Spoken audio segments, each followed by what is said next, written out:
"Sir, you need to leave immediately. This establishment has standards."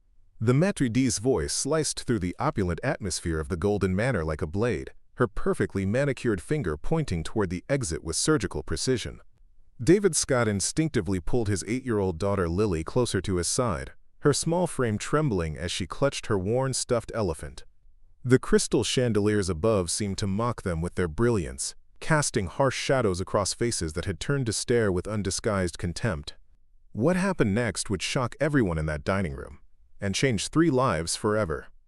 Before we jump back in, tell us where you're tuning in from, and if this story touches you, make sure you're subscribed, because tomorrow I've saved something extra special for you. The silence that followed was deafening.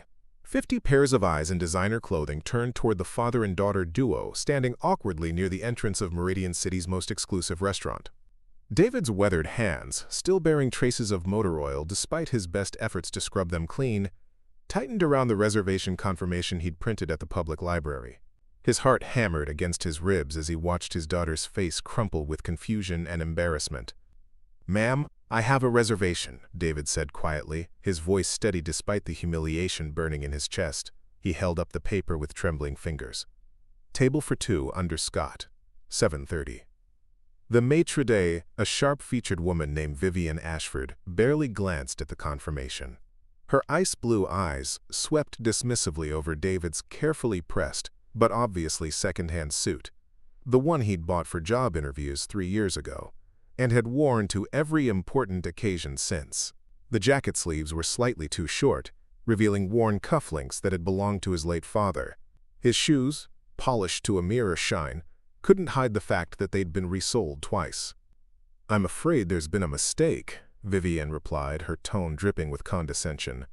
"The Golden Manor maintains certain standards for our clientele. Perhaps you'd be more comfortable at one of the family establishments down the street." The whispers started immediately.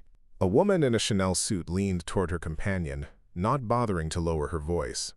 How did someone like that even get a reservation? A distinguished gentleman in a 3-piece suit shook his head in disgust. The nerve of some people, bringing a child here looking like that. Lily pressed closer to her father's leg, her dark eyes wide with confusion.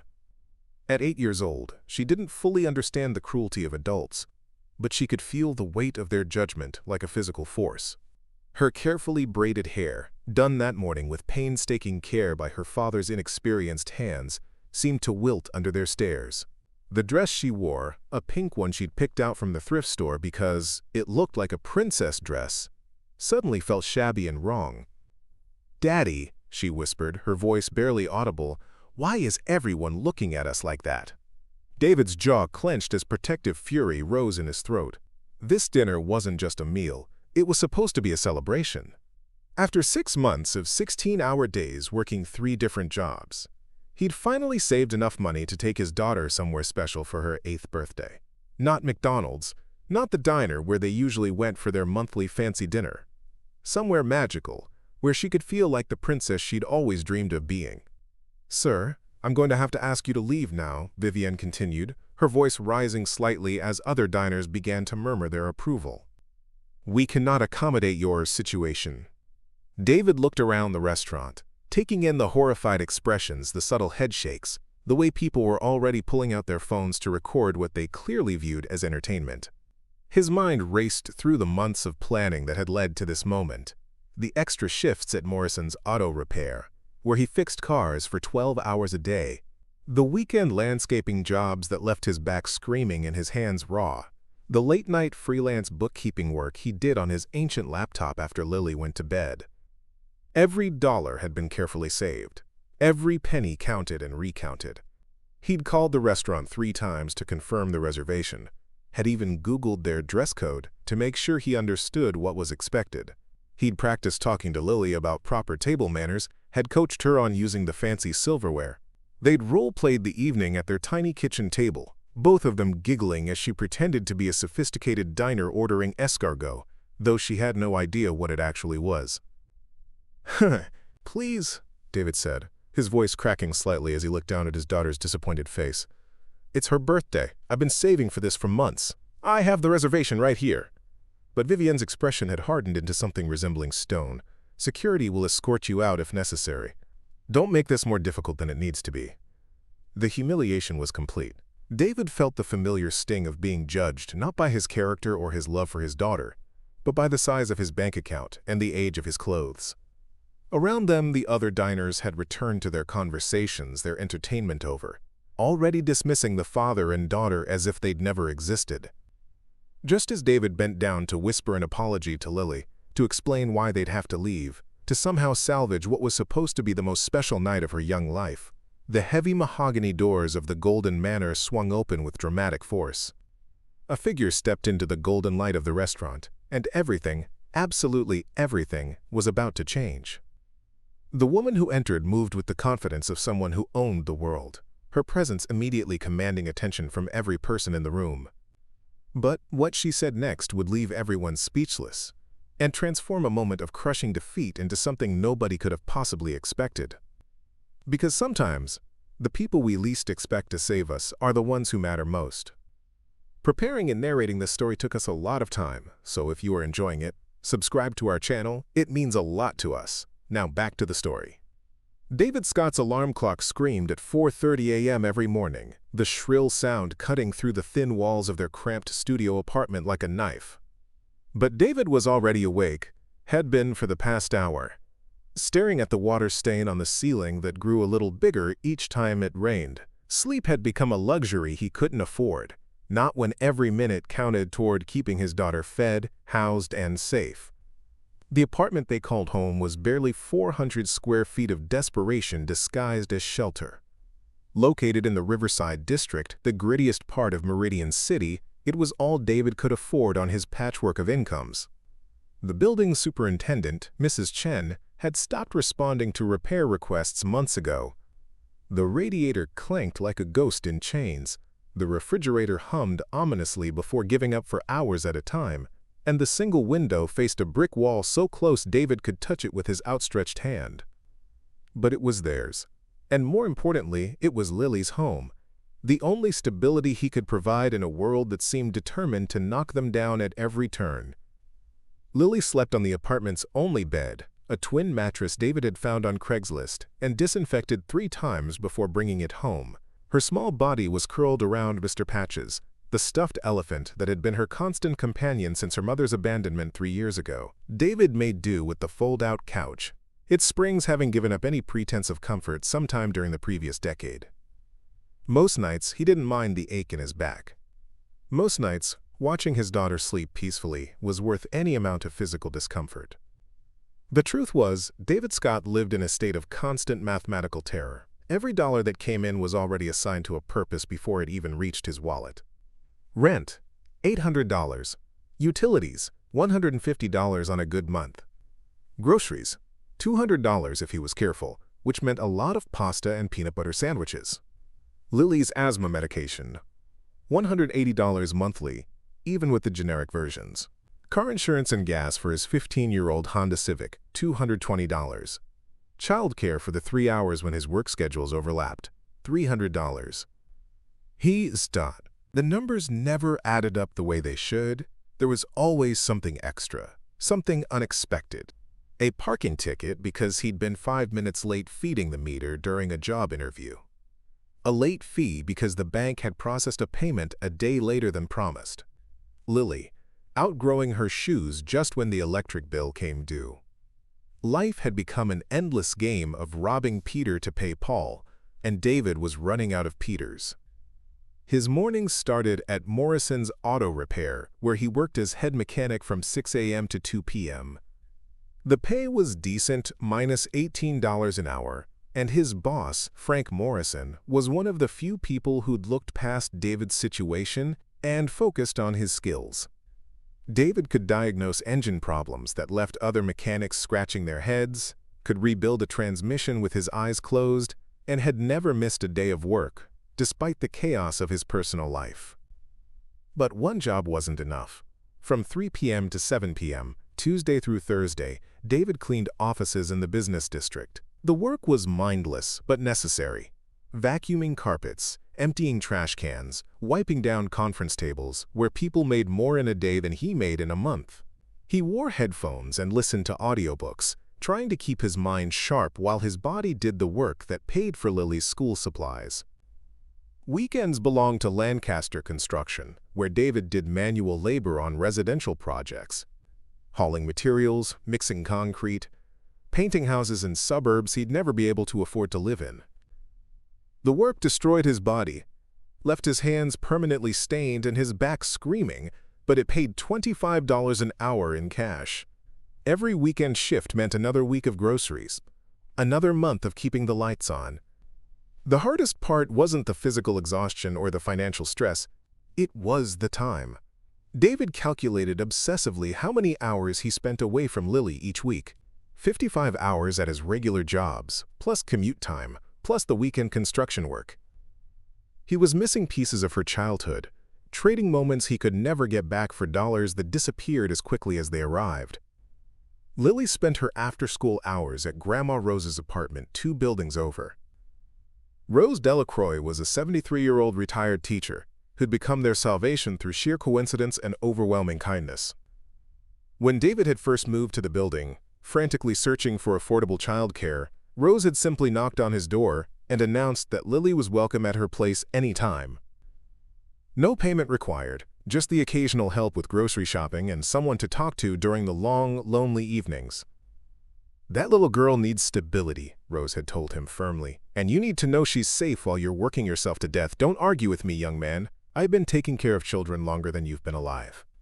Rose's apartment became Lily's refuge, a place filled with books and puzzles, where homework was completed at a proper table instead of on the floor, where someone who'd raised 4 children of her own could provide the maternal presence David couldn't give. But even Rose's generosity couldn't solve the fundamental problem. David was drowning, and he was taking his daughter down with him.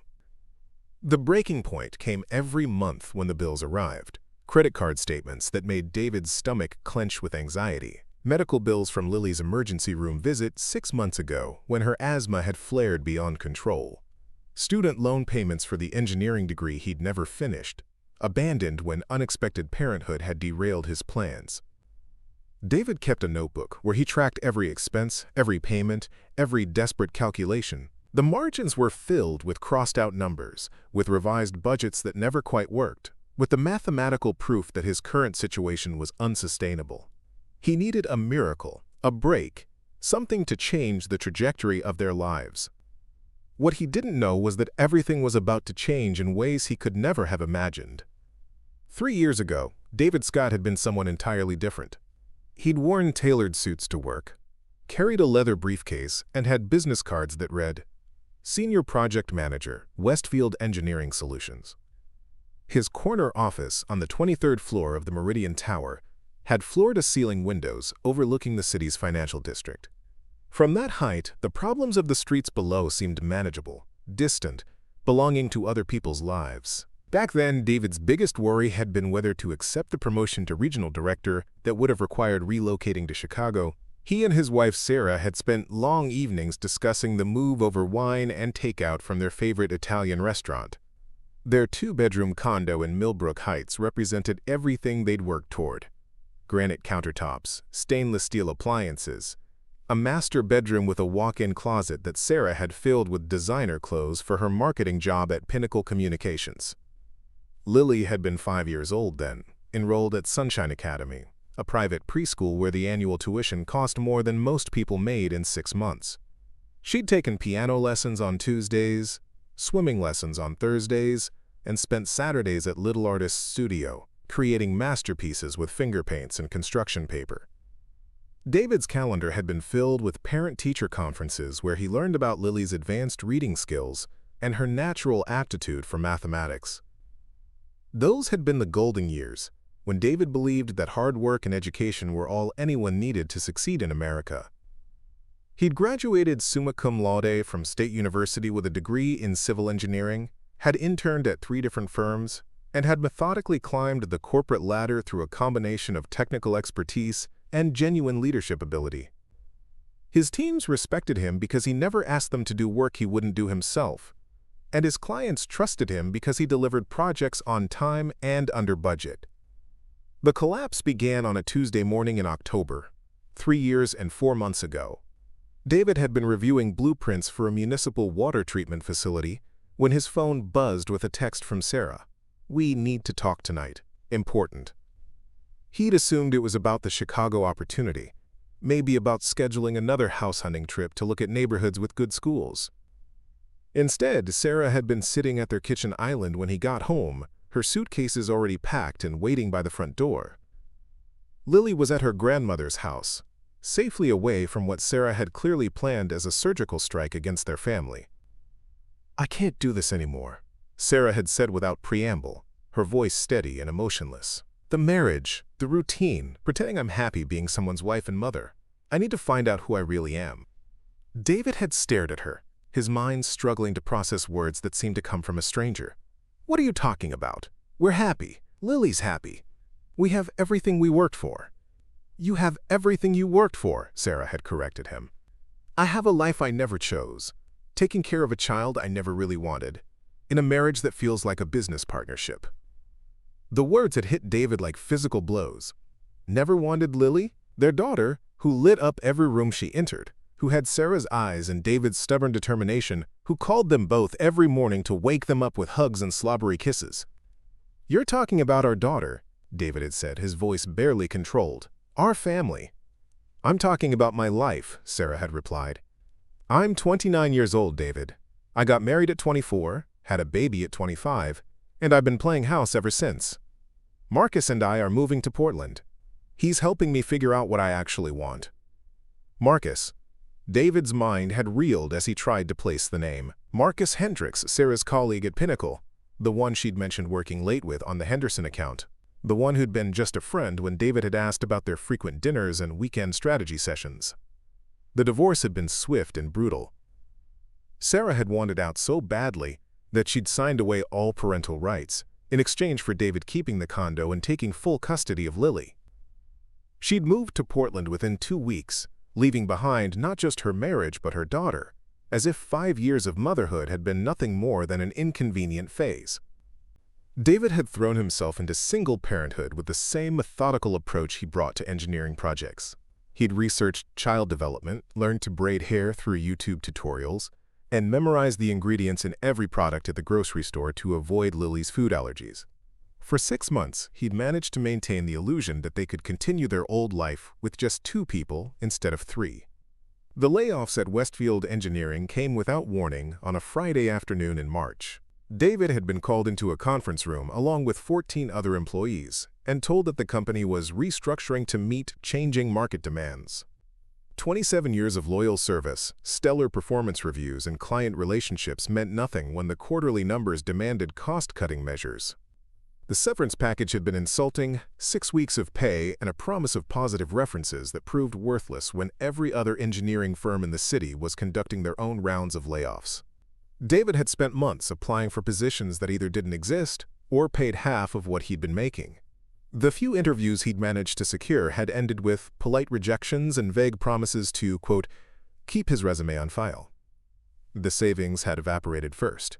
Then the 401k, cashed out early with penalties that made David sick to calculate. The condo had gone on the market, but in an economy where everyone was selling and no one was buying, it had sat empty for months, while the mortgage payments drained what little remained of their financial reserves. David had been forced to explain to 5-year-old Lily why they were moving to a smaller place, why she couldn't go to Sunshine Academy anymore, why Mommy wouldn't be visiting like she'd promised. He'd packed their lives into boxes, keeping only what would fit in their new reality, selling furniture and belongings that had once represented their success. The transition from Millbrook Heights to the Riverside District had been jarring in ways David hadn't anticipated. The schools were overcrowded, the playgrounds were poorly maintained, and the library closed at 6 p.m. instead of staying open until 9. Lily had cried for weeks, asking when they could go back to their real home, when Daddy would have his important job again, when everything would go back to normal. But David had adapted because he'd had no choice. He'd learned that pride was a luxury he couldn't afford, that his daughter's welfare mattered more than his ego or his professional identity. He'd taken the job at Morrison's Auto Repair because Frank had been willing to hire him despite his overqualification, because steady work was more important than prestige. The hardest part hadn't been the financial struggle or the career devastation. It had been watching Lily try to understand why her world had completely changed through no fault of her own. She'd stopped asking about her mother after the first few months of unanswered phone calls and forgotten birthday promises. She'd learned to be grateful for dollar store toys and library books instead of expecting the constant stream of new things that had defined her early childhood.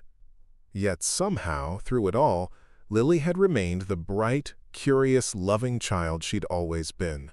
She'd adapted to their new circumstances with a resilience that both amazed and broke David's heart. She'd made friends at her new school, had learned to help with grocery shopping by comparing prices and clipping coupons, and had never once complained about their cramped apartment or their tight budget. If anything, their relationship had grown stronger through adversity. They'd become a team, facing each challenge together, celebrating small victories with the intensity that others reserved for major milestones. Finding a $20 bill in an old jacket pocket became cause for a pizza dinner. A good report card meant a trip to the ice cream truck. The library's free movie nights were their entertainment, and Lily's bedtime stories came from books they borrowed rather than owned. David had learned that success wasn't measured in salary figures or square footage, but in his daughter's laughter, in her trust that he would always take care of her, in the pride she showed when introducing him to her teachers as "my dad who can fix anything." He'd discovered reserves of strength he'd never known he possessed, and had found meaning in the simple act of providing for the person who mattered most. But tonight, standing in the Golden Manor facing the humiliation of rejection and discrimination, David felt the weight of every failure, every compromise, every moment when he hadn't been enough to protect his daughter from the harsh realities of their world. The man who'd once commanded respect in boardrooms had been reduced to begging for a table at a restaurant, and his daughter was witnessing his powerlessness in the most public way possible. Everything he'd worked to rebuild, every small victory they'd achieved together, seemed to crumble under the weight of society's judgment. But what David didn't know was that someone had been watching their struggle, someone who would soon reveal that his fall from grace had been preparing him for an opportunity he'd never dared to imagine. The woman who entered the Golden Manor commanded attention without saying a single word. She moved with the fluid confidence of someone accustomed to boardrooms and billion-dollar decisions, her presence immediately shifting the atmosphere in the restaurant from hostile curiosity to respectful recognition. Even before she spoke, conversations halted mid-sentence, forks paused halfway to mouths, and heads turned with the automatic deference reserved for true power. Victoria Sterling stood just inside the doorway, allowing her eyes to adjust and sweep across the scene unfolding before her. At 42, she possessed the kind of striking elegance that came not from youth, but from absolute self-assurance. Her silver-streaked auburn hair was pulled back in a sleek chignon that had probably cost more than David's monthly rent, and her charcoal gray business suit bore the subtle hallmarks of Italian tailoring. A simple string of pearls at her throat suggested old money rather than new wealth, and the way she carried herself indicated someone who had never needed to prove her worth to anyone. But it was her eyes that marked her as dangerous, steel blue orbs that missed nothing and forgave even less. Those eyes were currently taking in every detail of David and Lily's humiliation with the analytical precision of a surgeon preparing for a complex operation. Victoria had spent 2 decades building her business empire precisely because she could read situations instantly, could identify both opportunity and injustice with equal clarity. She'd been running late for her dinner meeting with the Japanese investors, her driver having been delayed by an accident on the Meridian Bridge. Victoria typically despised tardiness, both in herself and others, but tonight's delay had proven fortuitous. Through the restaurant's front windows, she'd witnessed the entire scene playing out inside, a father and daughter being publicly humiliated, while dozens of supposedly civilized people watched with entertainment rather than empathy. "Excuse me," Victoria said, her voice cutting through the restaurant's shocked silence with the authority of someone accustomed to being obeyed without question. "I believe there's been some sort of misunderstanding here." Vivian Ashford turned toward the new arrival, her expression immediately shifting from haughty dismissal to obsequious attention. Every employee at the Golden Manor knew Victoria Sterling by sight. She was their most important regular customer, someone whose monthly dinner meetings generated more revenue than most businesses saw in a quarter. More crucially, she was someone whose displeasure could end careers with a single phone call. "Miss Sterling," Vivian stammered, suddenly nervous in a way she hadn't been when bullying David and Lily. "We weren't expecting you until 8 o'clock. Your usual table is being prepared, of course. Victoria's gaze moved slowly from Vivienne to David, taking in his carefully pressed but obviously second-hand suit, his protective stance over his daughter, the reservation confirmation still clutched in his trembling hand. She noted the way Lily pressed against her father's leg, the child's confusion and hurt written clearly across her small face. Most importantly, she observed the dignity with which David was handling his humiliation. The way he hadn't raised his voice, hadn't resorted to anger or threats, had simply tried to reason with people who were determined not to listen.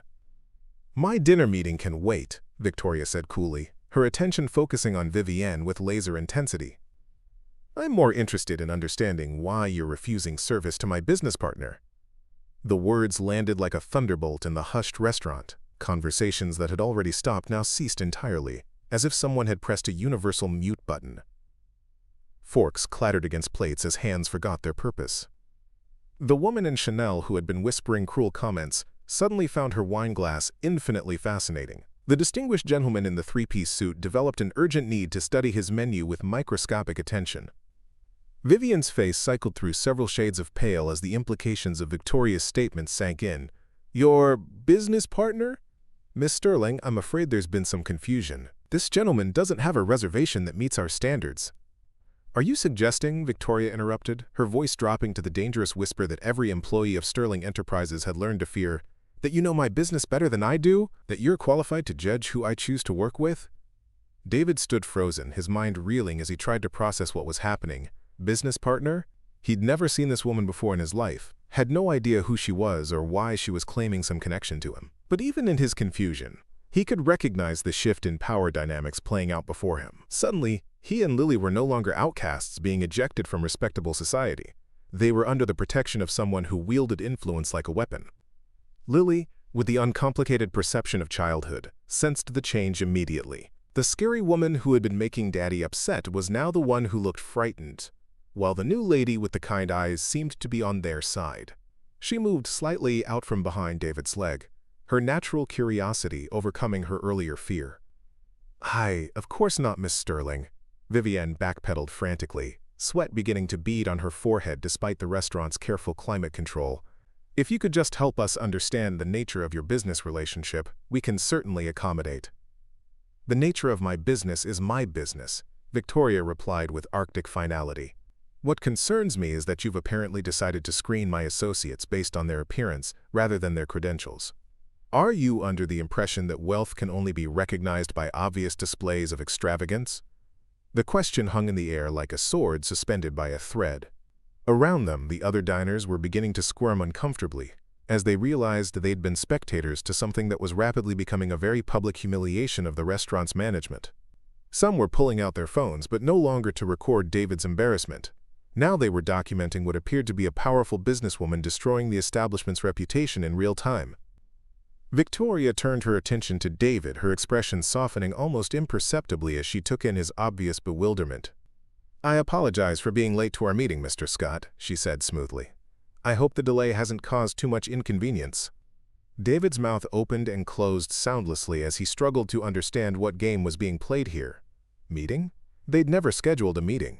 He'd never heard of Victoria Sterling, though something about her name seemed vaguely familiar, as if he'd seen it in a newspaper or business magazine. But the woman was clearly offering him a lifeline, and with Lily watching everything with wide, hopeful eyes, David wasn't about to question unexpected salvation. "No inconvenience at all," he managed to say, his voice stronger than he'd expected. "Thank you for meeting with us."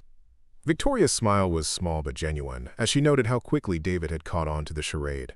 Intelligence, she reflected, was often more valuable than formal education, and this man was clearly sharp enough to recognize an opportunity when it presented itself.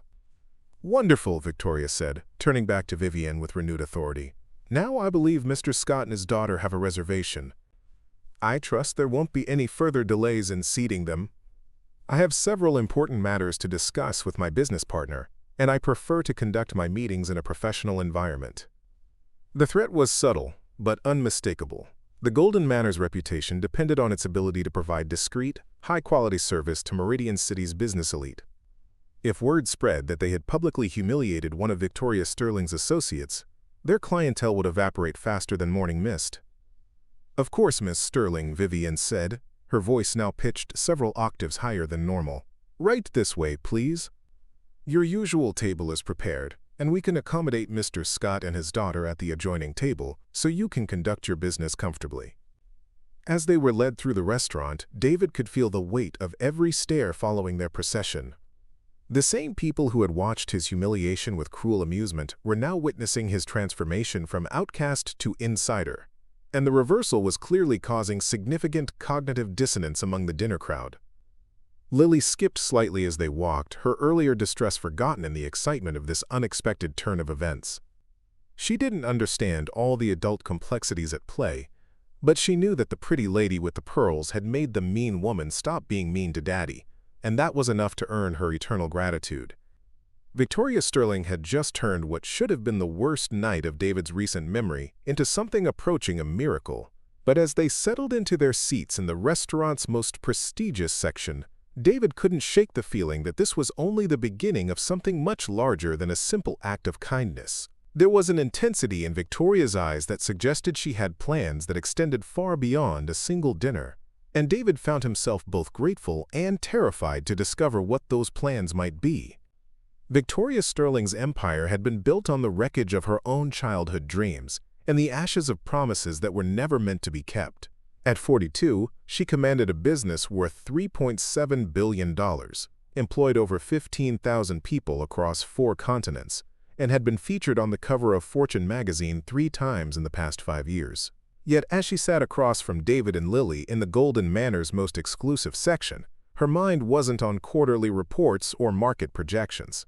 It was on a cold February morning 28 years ago, when everything she thought she knew about family had shattered like glass. She had been 14 then, standing in the sterile hallway of Mercy General Hospital, still wearing her school uniform and clutching the science fair ribbon she'd won that afternoon. Victoria had been so excited to tell her parents about her first-place victory in the regional competition, about how her project on renewable energy systems had impressed the judges so much they'd recommended her for the state championship. She'd planned to surprise them at the hospital where her mother was recovering from what the doctors had assured them was routine gallbladder surgery. Instead, she'd found her father, Thomas Sterling, sitting in the family conference room with his head in his hands while a doctor with kind eyes and devastating news explained that Margaret Sterling would never be coming home. A blood clot, sudden and merciless, had stolen away the woman who sang lullabies in perfect French, and who had taught Victoria that intelligence was a girl's greatest weapon in a world determined to underestimate her. The funeral had been attended by hundreds of people, business associates, social acquaintances, distant relatives who emerged from nowhere to express their condolences and disappeared just as quickly. But in the weeks that followed, as the flowers wilted and the casseroles stopped coming, Victoria had learned the brutal mathematics of grief, that loss multiplies exponentially when combined with abandonment. Thomas Sterling had retreated into his work with the single-minded focus of a man determined to drown his sorrows in spreadsheets and stock portfolios.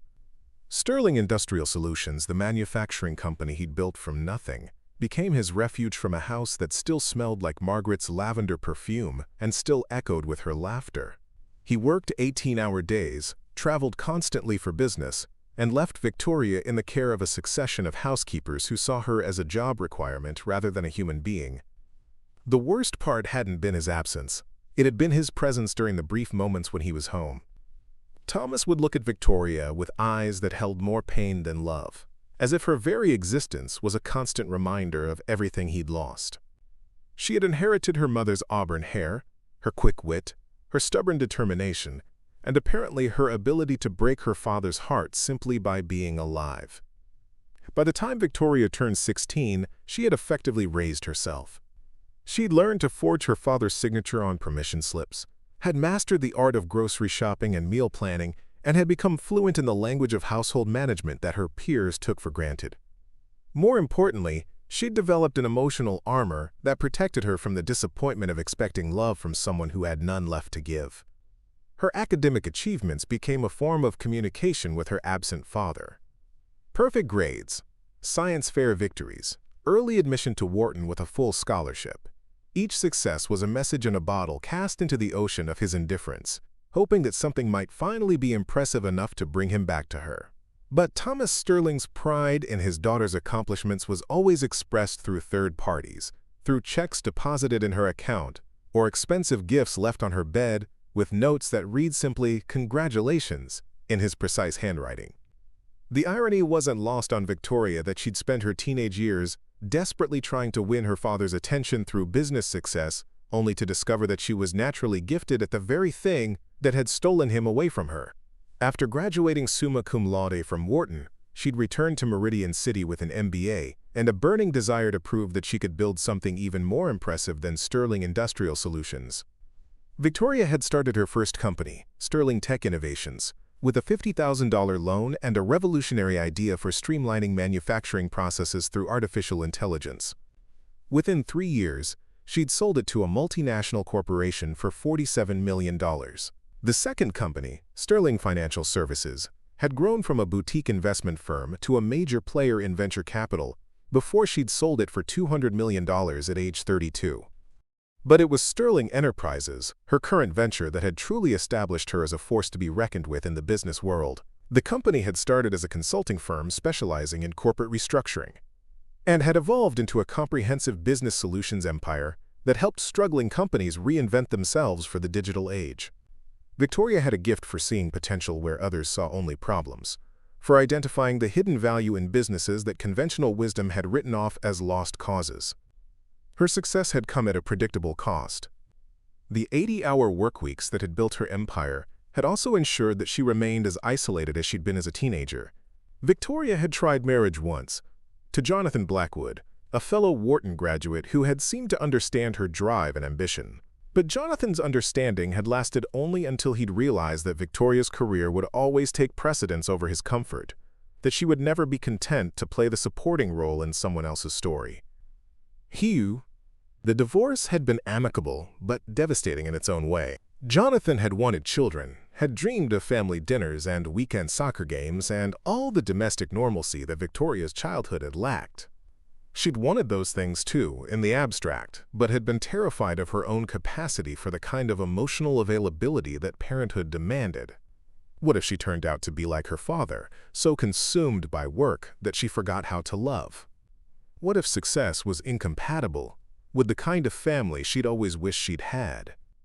Now, at 42, Victoria lived alone in a penthouse apartment that had been featured in Architectural Digest, surrounded by expensive art and designer furniture that impressed visitors but felt as cold and impersonal as a museum exhibit.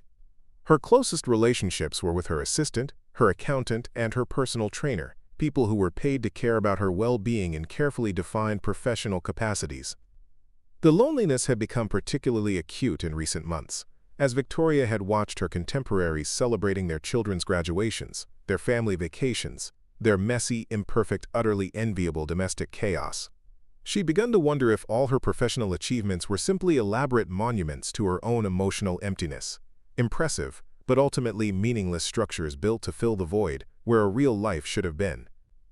That was why tonight's scene at the Golden Manor had affected her so profoundly.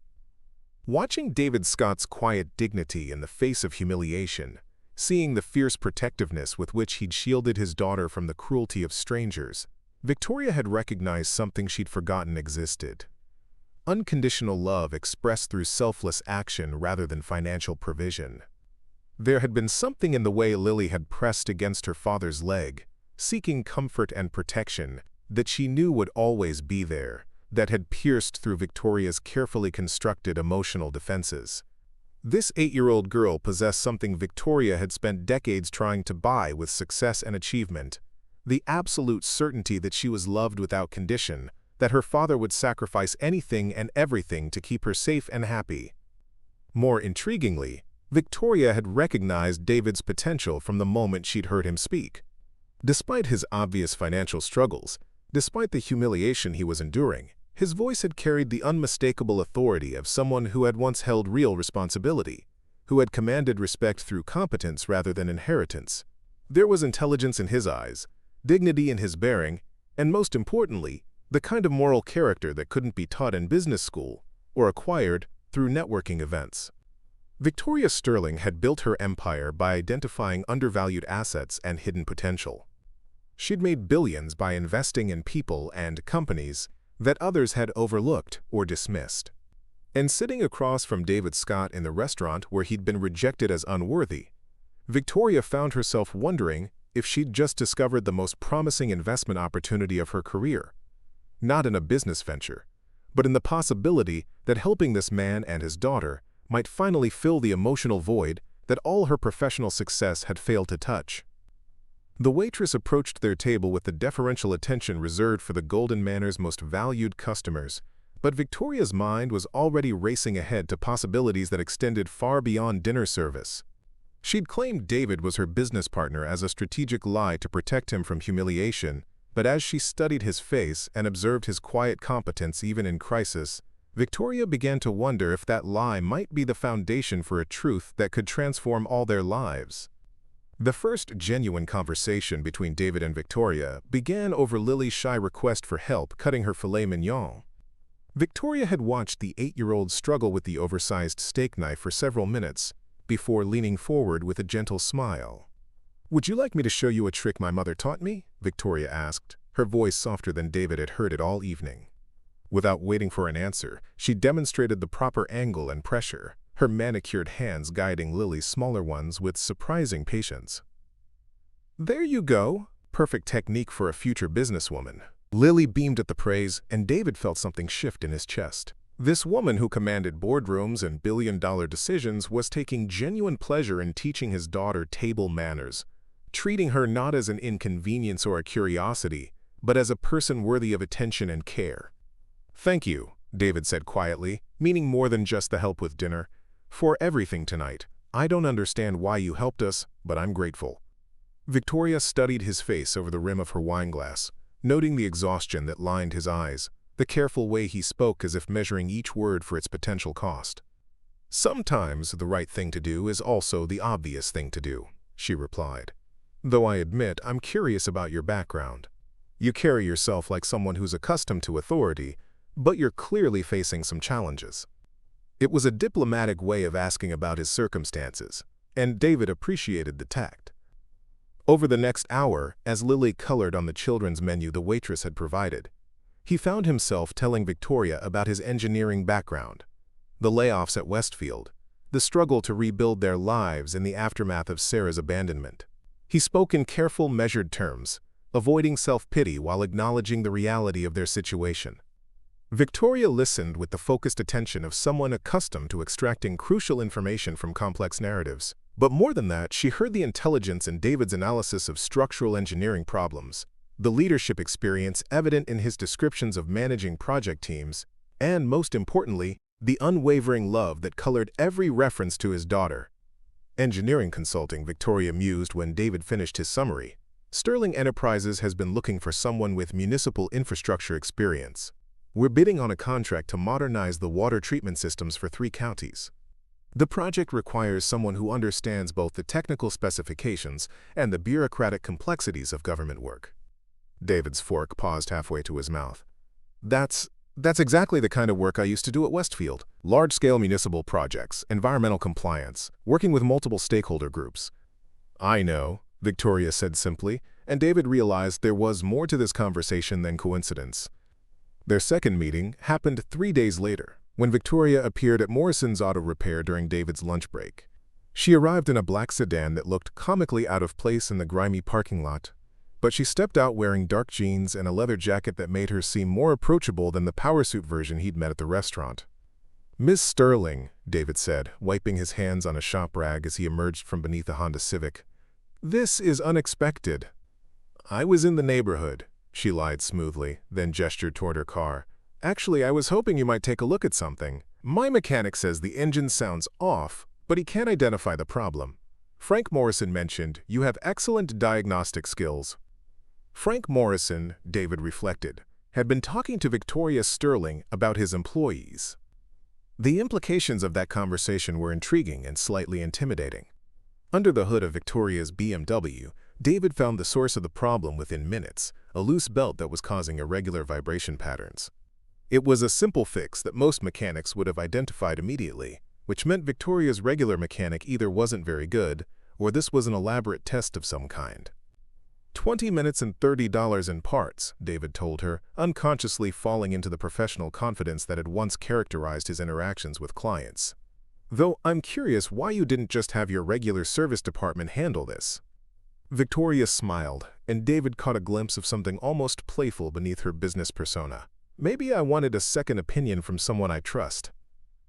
Trust. The word hung between them with unexpected weight. They'd known each other for less than a week, but Victoria was claiming to trust him, while David found himself believing her, despite the obvious artifice of the situation. The third encounter was Victoria's invitation to bring Lily to dinner at her penthouse apartment the following Sunday. David had hesitated, uncertain about exposing his daughter to what felt like a developing relationship with complicated undertones. But Lily had been asking about the pretty lady with the pearls every day since their restaurant encounter, and David's resistance had crumbled under his daughter's enthusiasm. Victoria's apartment was a study in expensive minimalism, floor-to-ceiling windows overlooking the city, abstract art that probably cost more than David's annual income, furniture that looked like it belonged in a museum.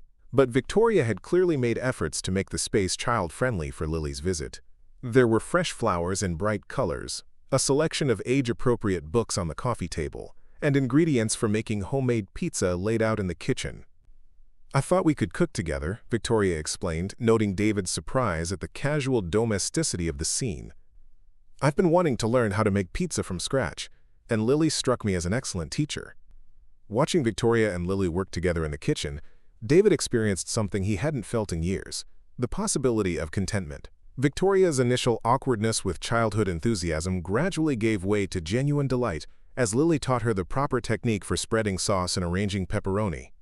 When Lily accidentally spilled flour across Victoria's expensive granite countertop, Victoria laughed instead of criticizing, helping to clean up the mess while declaring it evidence of serious cooking happening.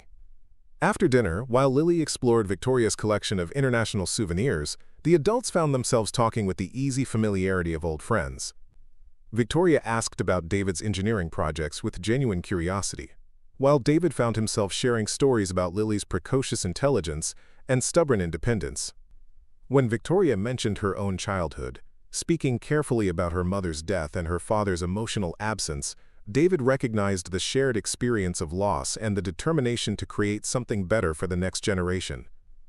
The turning point came when Lily fell asleep on Victoria's couch during a movie, curled up against Victoria's side with the unconscious trust of a child who felt completely safe. David started to wake her, but Victoria shook her head gently. "She's fine," Victoria whispered, her hand stroking Lily's hair with surprising tenderness. "She's had a big day." Looking at them together, his daughter sleeping peacefully against this powerful, complicated woman who had somehow become part of their lives, David felt a dangerous flutter of hope. For 3 years, he'd been focused solely on survival, on providing the basic necessities that kept Lily healthy and safe. The possibility of something more, of companionship and shared responsibility, and maybe even love, felt both terrifying and irresistible. The business proposition came the following Tuesday, delivered in the form of a formal consultation contract sent to David's apartment. Sterling Enterprises was offering him a 6-month consulting position to assess and design improvements for the county water treatment project. The salary was more than David had made in his best year at Westfield, with the possibility of permanent employment based on performance. When David called to discuss the offer, Victoria's voice was carefully professional. "This is a legitimate business opportunity, David. Your qualifications are exactly what we need for this project. The fact that we've become friends doesn't diminish your professional value." But David heard something else in her tone, a vulnerability that suggested this offer meant more to her than simple business efficiency. She was taking a risk on him, betting her professional reputation on his ability to deliver results, and they both understood that the stakes extended far beyond the success or failure of a municipal infrastructure project. "I accept," David said, and meant more than just the job offer.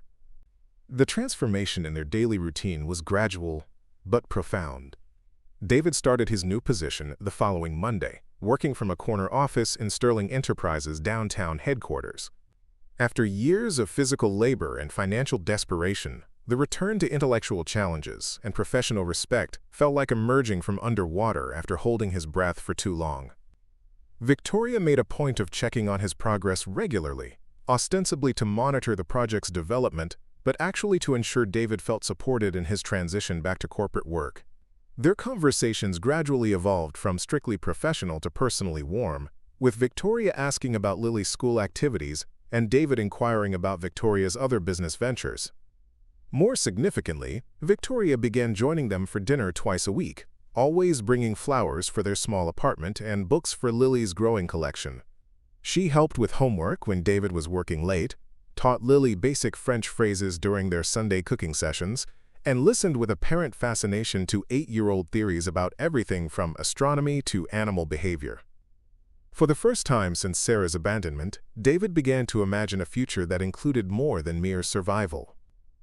He started to envision family dinners that weren't rushed between work shifts, weekend activities that didn't require careful budgeting, and most dangerously, the possibility of sharing parental responsibilities with someone who genuinely cared about Lily's welfare.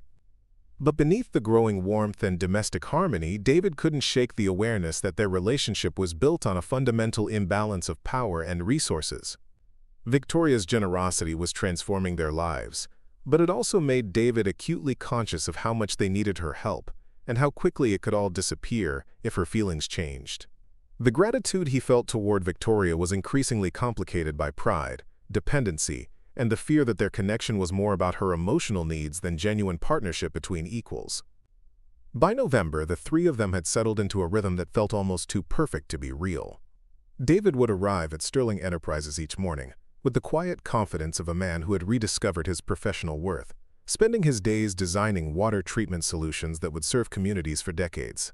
His technical reports were praised by municipal engineers, his cost projections consistently came in under budget, and Victoria had already hinted that the consulting contract would likely become a permanent position once the county project was completed. The transformation in their living situation had been gradual but dramatic. With his new salary, David had been able to move them from the cramped studio in Riverside District to a bright 2-bedroom apartment in Oakwood Heights, a middle-class neighborhood with tree-lined streets and a playground visible from Lily's bedroom window. For the first time in 3 years, Lily had her own room, decorated with furniture that Victoria had insisted on buying as a housewarming gift, a white desk where she could do homework, bookshelves filled with new hardcover editions, and a reading chair positioned perfectly to catch the afternoon sunlight. The apartment itself felt like a palace compared to their previous accommodations. The refrigerator worked consistently. The heat responded to the thermostat rather than operating according to its own mysterious logic. And the neighbors were young families, rather than the collection of struggling individuals who had populated their old building. David had hung Lily's artwork on the walls of their new living room, and somehow the crayon drawings looked like sophisticated decoration in their improved circumstances. More importantly, David had been able to enroll Lily in Maplewood Elementary, a public school with an excellent reputation and small class sizes. Her new teacher, Mrs. Rodriguez, had quickly identified Lily's advanced reading skills and mathematical aptitude, recommending her for the school's gifted program. After years of worrying about Lily's academic development in overcrowded classrooms, David now found himself attending parent conferences where the primary concern was ensuring his daughter remained appropriately challenged rather than simply keeping up. Lily had blossomed in their new environment with the resilience that had always amazed David. She'd made friends quickly, had joined the school's chess club, and had started taking piano lessons at the community center on Saturday mornings. Her asthma, which had been a constant source of anxiety during their most stressful period, had improved dramatically with better living conditions and regular medical care. The inhaler that had once been her constant companion now lived in David's pocket as a precaution rather than a necessity. But it was the way Victoria had become woven into the fabric of their daily lives that created the deepest sense of contentment David had experienced since his marriage had ended. She had a key to their apartment now, ostensibly for emergencies, but practically because she often arrived before David got home from work, helping Lily with homework at the kitchen table or starting dinner preparations. Her presence had become so natural that neighbors assumed she was David's wife, an assumption that none of them had bothered to correct. Victoria's relationship with Lily had evolved into something that transcended her initial awkwardness with childhood. She attended Lily's chess tournaments with the same intensity she brought to board meetings. cheering loudly enough to embarrass other parents when Lily executed a particularly clever strategy. She'd learned to braid hair through YouTube tutorials, had mastered the art of negotiating bedtime extensions, and had somehow acquired an encyclopedic knowledge of third-grade social dynamics that allowed her to offer sophisticated advice about playground politics.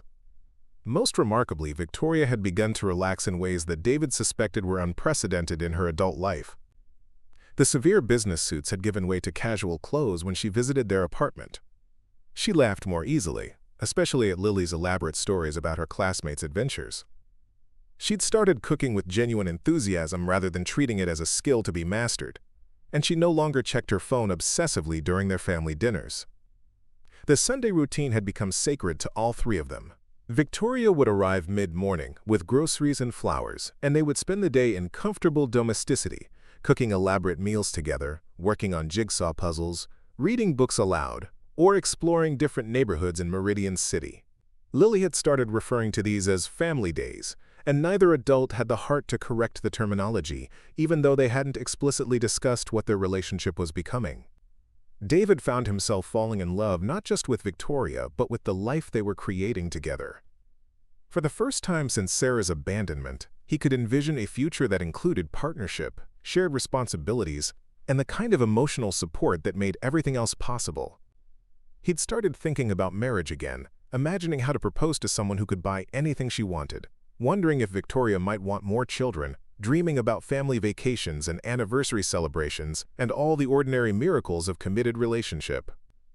The professional recognition that came with his position at Sterling Enterprises had restored David's confidence in ways that extended far beyond work. He spoke with authority again, carried himself with the posture of someone who had valuable contributions to make, and had begun to believe that his expertise was genuinely needed rather than grudgingly accepted. When municipal officials praised his innovative approaches to infrastructure challenges, when his designs were selected over those submitted by much larger engineering firms, David remembered why he'd chosen his profession in the first place. Victoria had started including David in her social circle, introducing him to other business leaders as her consulting partner at charity events and networking dinners. The phrase had evolved from the emergency lie she'd told at the Golden Manor into something approaching truth, as David's input on Sterling Enterprises' municipal projects had proven invaluable. He'd begun to feel like he belonged in those elegant venues, that his opinions mattered in conversations about economic development and urban planning. The financial security that had seemed impossibly out of reach just months earlier now felt sustainable and growing. David had been able to pay off his credit card debt, had started a savings account for Lily's college education, and had even begun to consider the possibility of buying a house, something that had seemed as remote as space travel during their darkest period. The constant anxiety about money that had defined his existence for 3 years had gradually faded, replaced by the simple pleasure of being able to say yes when Lily asked for a book at the bookstore or wanted to try a new activity. Christmas had been magical in ways that David had feared might never be possible again. Victoria had insisted on hosting at her penthouse, transforming the minimalist space into a winter wonderland that would have impressed professional decorators. The tree had been 12 feet tall and covered with ornaments that Lily had selected during weekend shopping expeditions. There had been too many presents, despite David's protests about extravagance, and Lily had spent the entire day in a state of delighted overwhelm. But the gift that had mattered most to David hadn't been wrapped. It had been the moment when Lily had spontaneously hugged Victoria and whispered, "Thank you for making Daddy happy again." Victoria's eyes had filled with tears, and she'd looked at David over Lily's head with an expression that contained everything they hadn't yet said to each other about love and commitment and the family they were becoming. On New Year's Eve, as they watched fireworks from Victoria's balcony with Lily asleep in David's arms, Victoria had reached for his hand and said quietly, "I've never been happier than I am right now." David had squeezed her fingers and replied, "Neither have I," and meant it with every fiber of his being. The perfection of their situation felt almost surreal. David would sometimes wake up in the middle of the night and mentally catalog all the ways their lives had improved, afraid that he might be dreaming, and would wake up back in the studio apartment with 3 jobs and no hope for anything better. But each morning brought fresh evidence that their transformation was real and lasting. Lily's chatter about school activities, Victoria's texts asking about dinner plans, the engineering projects that challenged his mind while providing financial stability. For the first time in years, David allowed himself to believe that they had built something permanent, that the worst was behind them, and that their future together was limited only by their capacity to love and support each other. The gratitude he felt toward Victoria had evolved into something deeper and more complex, a partnership based on mutual respect, shared goals, and the kind of emotional intimacy that he'd thought was lost to him forever. But beneath the surface of their domestic happiness, small tensions were beginning to accumulate like pressure in a fault line. David's pride, which had been temporarily subdued by necessity and gratitude, was slowly reasserting itself as his financial situation stabilized. Questions about independence, equality, and the true nature of their relationship were starting to surface in moments when the glow of contentment dimmed enough to allow more complex emotions to emerge. And Victoria, despite her obvious happiness, occasionally showed flashes of the controlling perfectionism that had built her empire, making decisions about their lives that assumed her judgment was superior to David's, simply because her resources were greater. The paradise they had created together was real, but it was also fragile, built on foundations that hadn't yet been tested by the kind of fundamental conflicts that reveal whether love is strong enough to survive the collision between pride and gratitude, between independence and interdependence, between the desire to be equals and the reality of vastly different circumstances. The discovery came on a Thursday afternoon in February, when David arrived home early from a site inspection to find an envelope from Fairmont Academy propped against their apartment door. The prestigious private school's letterhead was immediately recognizable. David had driven past its iron gates and manicured grounds countless times, knowing it was the kind of institution where Meridian City's elites sent their children, where annual tuition exceeded most families' gross income. Inside the envelope was a letter congratulating Lily on her acceptance to Fairmont Academy's accelerated academic program, along with notification that her full scholarship had been approved through the Victoria Sterling Educational Foundation. The scholarship covered not just tuition, but uniforms, textbooks, extracurricular activities, and even transportation, a comprehensive package worth over $60,000 annually. David read the letter 3 times, his hands trembling with a mixture of rage and disbelief. Victoria Sterling Educational Foundation. A foundation he'd never heard of, making decisions about his daughter's education without his knowledge or consent. The letter was dated 2 weeks earlier, which meant Victoria had been carrying this secret through their recent dinners, their weekend activities, their intimate conversations about Lily's future, and their growing relationship. When Victoria arrived that evening with groceries for their planned dinner, David was waiting with the letters spread across the kitchen table like evidence in a criminal investigation. She took one look at his expression and set the grocery bags down carefully, her business instincts recognizing the signs of a confrontation that would require careful navigation. "We need to talk," David said, his voice carrying the controlled fury of someone who had spent hours building his case. "About decisions being made regarding my daughter without my knowledge." Victoria's eyes moved to the Fairmont Academy letterhead, and David watched her face cycle through surprise, resignation, and finally, defensive justification. "I can explain," she began, but David cut her off with a gesture that was sharp enough to silence boardrooms. "Explain what?" "That you have been manipulating my daughter's future behind my back. That you established an entire foundation to circumvent my parental authority. That everything we've built together has been based on your assumption that I'm too incompetent to make decisions about my own child." The words hung in the air between them like accusations that couldn't be taken back. Victoria straightened her shoulders, and David caught a glimpse of the corporate executive who had built a billion-dollar empire through strategic decision-making and calculated risks.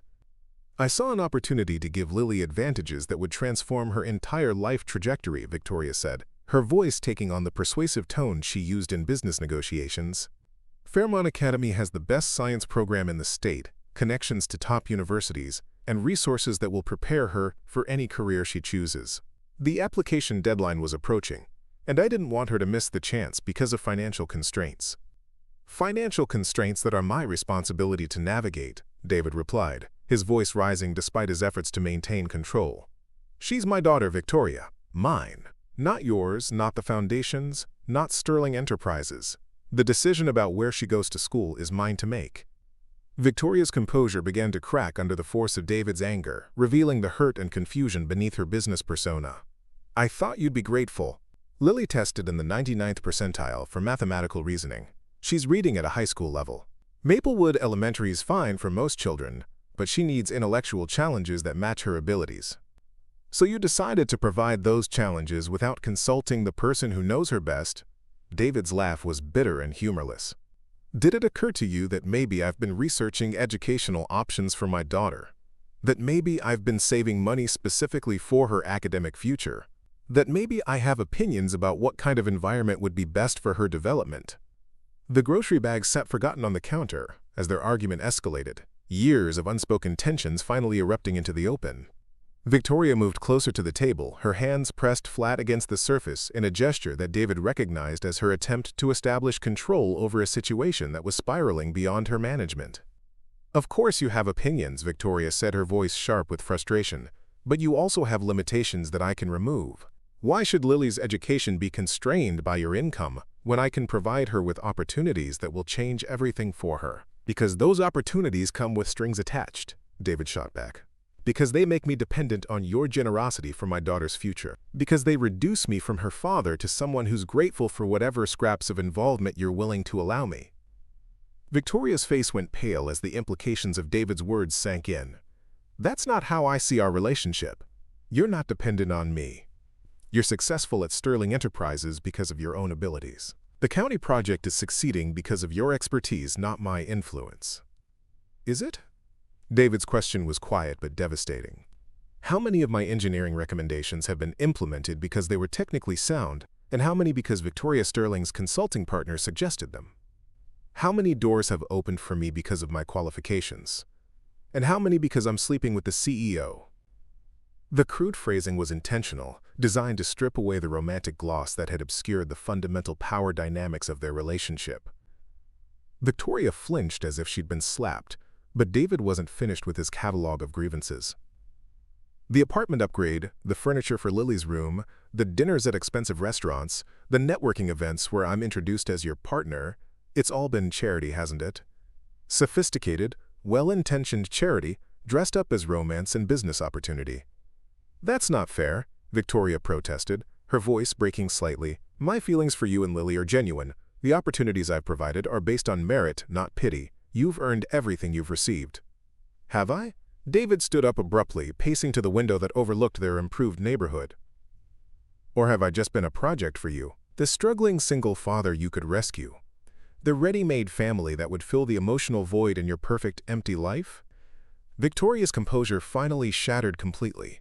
"How dare you reduce what we have to some kind of charity case scenario? I love you, David. I love Lily. I want what's best for both of you, and sometimes that means using resources I have access to that you don't." "Using resources without asking permission," David corrected. "Making decisions without consultation. Assuming that your money gives you the right to override my parental authority." He turned back to face her, his expression harder than she'd ever seen it. "Do you have any idea how humiliating it is to discover that my daughter's educational future has been decided by someone else's foundation? That her teachers at Fairmont will know she's there because Victoria Sterling thought her father wasn't capable of providing adequate opportunities?" The fight continued for another hour, each accusation revealing deeper layers of resentment and misunderstanding. Victoria argued that David's pride was preventing him from accepting help that would benefit Lily. David countered that Victoria's need to control every situation was incompatible with genuine partnership. They said things designed to wound, exposed insecurities that had been carefully hidden, and systematically dismantled the trust they'd spent months building. The turning point came when Victoria, desperate to salvage the argument, made the tactical error of bringing up David's financial history. "You lost your house, your career, and nearly lost custody of Lily because you were too proud to ask for help when you needed it. Are you really going to make the same mistake again?" The silence that followed was absolute and devastating. David stared at Victoria with an expression that combined hurt, fury, and profound disappointment. When he finally spoke, his voice was so quiet she had to strain to hear him. "Get out," he said simply. "David, I didn't mean—" "Get out of my apartment. Take your keys, take your foundation scholarship offer, and get out of our lives." Victoria's face crumpled with the realization that she'd crossed a line that couldn't be uncrossed. "Please, let me explain. I was angry. I said things." "You said exactly what you meant," David interrupted. "You think I'm a failure who's too proud to accept the help he obviously needs. You think Lily would be better off with your resources than with my love. You think money is more important than integrity." "That's not true," Victoria whispered, tears streaming down her face. "I think you're one of the most capable, loving men I've ever known. I think Lily is lucky to have you as her father. I think our relationship is the best thing that's ever happened to me." But David was beyond hearing her protests, consumed by the humiliation of having his worst fears about their relationship confirmed by her own words. "If that were true, you would have respected me enough to ask before making decisions about my daughter. You would have trusted me enough to believe I could figure out solutions to my own problems. You would have loved me enough to treat me as an equal instead of a charity case." When Victoria left their apartment that night, she took with her not just the possibility of their future together, but David's faith in his own judgment about people, relationships, and the difference between love and rescue. The scholarship letter remained on the kitchen table like evidence of everything that had gone wrong, a symbol of good intentions that had revealed the fundamental incompatibility between Victoria's need to solve problems with money and David's need to solve them with dignity. In the days that followed, David would replay their argument endlessly, analyzing each accusation and counter-accusation, wondering if there had been a different way to handle the discovery, a path that might have led to understanding rather than destruction. But in the immediate aftermath of their confrontation, all he could feel was the bitter satisfaction of having finally spoken truths that had been poisoning their relationship from the beginning, even if those truths had cost him everything he'd thought he wanted. The silence in their apartment after Victoria left was oppressive in ways that David hadn't experienced since the darkest days following Sarah's abandonment. But this time, the emptiness felt different, heavier, more final, weighted with the knowledge that he had deliberately destroyed something precious rather than having it stolen from him by circumstances beyond his control. Lily emerged from her bedroom 20 minutes later, having clearly heard raised voices through the thin walls despite David's attempts to keep their argument contained. Her small face was pinched with worry, and she carried Mr. Patches clutched against her chest in the way she did when the world felt unstable and frightening. "Where's Victoria?" she asked, looking around the apartment as if expecting to find her hiding somewhere. "I heard her voice, but then I heard the door slam." David knelt down to Lily's level, his heart breaking as he watched his daughter's eyes search his face for reassurance he couldn't provide. How do you explain to an 8-year-old that the person who had become the closest thing to a mother she'd known in 3 years was gone because her father's pride had demanded it? "Victoria and I had a disagreement," David said carefully, using the same neutral tone he'd employed when explaining her mother's abandonment. "She won't be coming to dinner anymore." Lily's face crumpled with confusion and hurt. "But why? Did I do something wrong?" "I was good today at school. I finished all my homework. I put my backpack where it's supposed to go." "No, sweetheart," David interrupted, pulling her into a hug that felt desperate even to him. "You didn't do anything wrong. This is between Victoria and me. It's grown-up stuff that has nothing to do with you."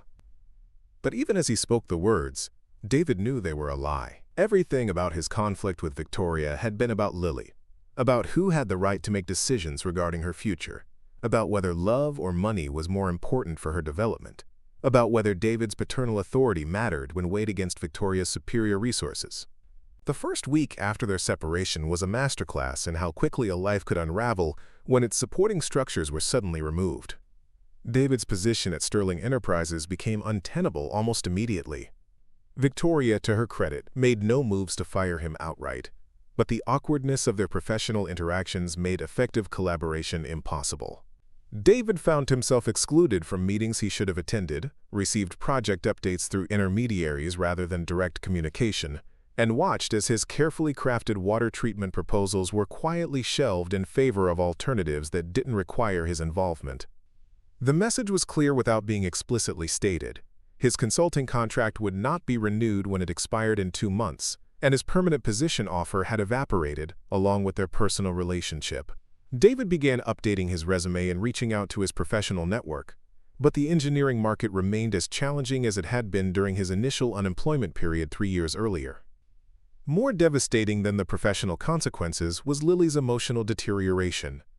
She had formed a deep attachment to Victoria that went far beyond simple fondness, and the sudden absence of someone who had become integral to her daily routine left her confused, angry, and heartbroken in ways that 8-year-olds weren't equipped to process effectively. Lily's questions became increasingly direct and painful as the days passed. Why couldn't they call Victoria to apologize? What kind of disagreement was so serious that it meant never seeing someone again? Did Victoria stop loving them because of something Lily had said or done?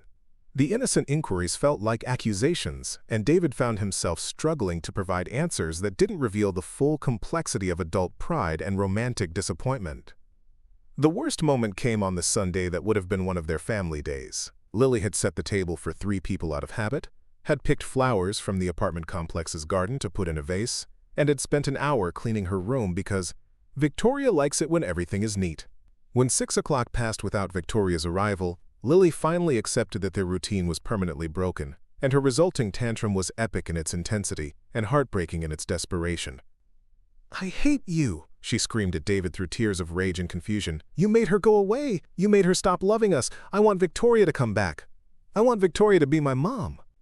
David absorbed his daughter's fury without defending himself, recognizing that her anger was justified even if she didn't understand the full situation. He had destroyed the closest thing to a stable family unit she'd experienced since her mother's abandonment, and no amount of explanation about pride and autonomy would make that decision feel reasonable to a child who simply wanted the adults in her life to love each other enough to work through their problems. The financial implications of their separation became apparent within days. Without Victoria's influence protecting his position at Sterling Enterprises, David's consulting income would end in 8 weeks. The apartment in Oakwood Heights, which had felt like a symbol of their upward mobility, suddenly seemed like an expensive mistake that would drain his savings if he couldn't find replacement income quickly.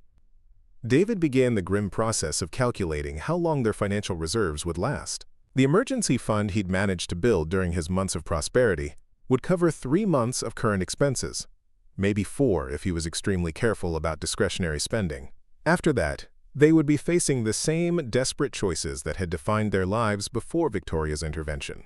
Choosing between adequate housing and adequate nutrition, between Lily's extracurricular activities and basic medical care, between maintaining their improved standard of living and keeping a roof over their heads. Defender. The job search proved even more discouraging than David had anticipated. His time at Sterling Enterprises, while professionally successful, had been brief and was now tainted by the obvious circumstances of his departure. Potential employers who called for references received carefully neutral responses that damned with faint praise rather than enthusiastic endorsements. The municipal engineering market remained oversaturated with qualified candidates, and David's extended period of unemployment 3 years earlier continued to raise questions about his reliability and professional trajectory. More painfully, David discovered that his brief taste of professional respect and financial security had made him less willing to accept the kind of survival mode employment that had sustained them previously. The thought of returning to Morrison's auto repair, of spending weekends hauling construction materials for hourly wages, of cleaning office buildings after hours, felt like admitting complete defeat rather than demonstrating resourcefulness and determination. The isolation was perhaps the most difficult aspect of their new circumstances. During their months with Victoria, David had grown accustomed to having someone to share both daily trivialities and major concerns. He'd gotten used to texting about Lily's small victories at school, to having someone who cared about his work projects and understood the technical challenges he was solving, to falling asleep next to someone who made him feel less alone in the world. Now, the silence in their apartment felt suffocating. David found himself starting to text Victoria about Lily's latest chess tournament victory, before remembering that those updates were no longer welcome.